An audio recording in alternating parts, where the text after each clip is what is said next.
8-ші сынып. Сабақтың тақырыбы Қазақстан мұнай мекені. Сабаққа берілген оқу мақсаттары. Тыңдалған мәтіннің негізгі мазмұнын түсіну. Детальды ақпараттарды анықтау. Пікірталасқа қатысушылар берілген тақырып бойынша өз пікірлерін сенімді дәлелдеу және қойылған сұрақтарға еркін жауап беру. Мәтіндердің жанрлық және стильдік ерекшелігін сақтап, шағын мақала жазу. Аукцион әдісі арқылы психологиялық дайындық. Оқушылар шеңбер болып тұрады. Өздерінің бойындағы жағымсыз қасиеттерін сатып, қасындағы оқушының бойындағы жағымды қасиеттерін өзіне сатып алады. Шахмат әдісі арқылы өтілген сабақтарды есіне түсіру. Энергияны табиғи жолмен өндіру дегенді қалай түсінесің? Балама энергия түрлерін білесің бе? Мұнай, көмір, газдан табиғи жолмен өндірілген балама энергияның қандай айырмашылығы бар? Еліктеу сөздер деп неге айтамыз? Артық болмас білгенің. Сөздік пен жұмыс. Жүргізген, қозғаған, алға қарай жетектеген. Бұрғылау, бұрғы, металл, ағаш, тағы басқа материалдарды тесуге арналған кескіш. Тереңдіктен, беткейден төмен қарай өлшем. Бұрқақ, қарды ұйтқытып, үйіріп соғатын жел. Құрал, аспап, сайман, жабдық. Жылынады, жыртылады. Алдын алады, ескерту. Байыт, байыту. Көмірсутек, молекулалар көміртек пен сутек. Атомдарынан тұратын органикалық қосылыстар. Жүргіз, айда, қозғалт, алға қарай жетекте. Мәтін алды жұмыс. Бірінші сұрақ. Қазақстанның мұнай газ саласы қай өңірде орналасқан? Екінші сұрақ. Қазақстанның мұнай газ саласын дамыту үшін не істер едің? Өз пікіріңді айт. Мәтін мен жұмыс. Тыңдалым, оқылым, үшінші тапсырма. Тыңдалған мәтіннің негізгі мазмұнын түсіну, детальды ақпараттарды анықтау. Қазақстан мұнайлы мемлекет. Мұнай қоры еліміздің батыс бөлігінде орналасқан. Жыл сайын 32 миллион тонна мұнай өндіріледі. Жаһанда мұнай өндіруден 18-ші орында.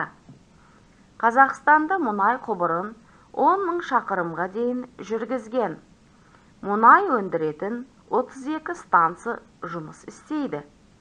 Батыста мұнай кені бар екенін қазақтар ертеде білген. Олар мұнай мен адамның, малдың жарасын емдеген. Алғаш бұрғылау жұмыстары батыстағы Қарашұңғыл жерінде жүргізілген. 1899 жылы 40 метр тереңдіктен алғаш мұнай бұрқағы атқылаған.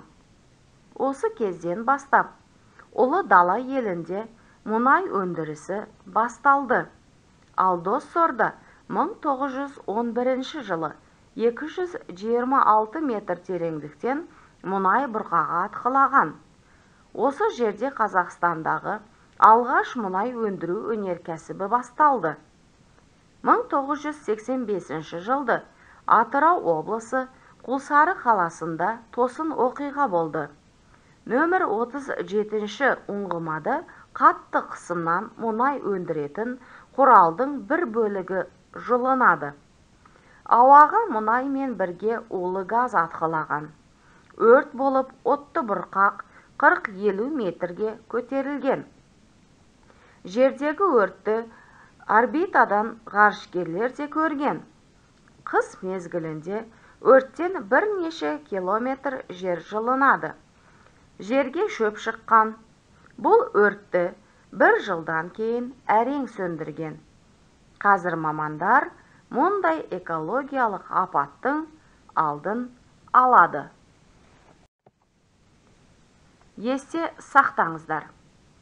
Әлем бойынша 18-ші орында 1889 жылы алғаш рет 40 метр тереңдіктен мұнай атқылаған.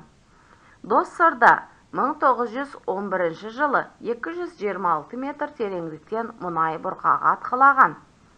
1985 жылы Құлсарыдағы 37-ші ұңғамадан қатты қысымнан мұнай өндіретін құралдың бір бөлігі жылынады.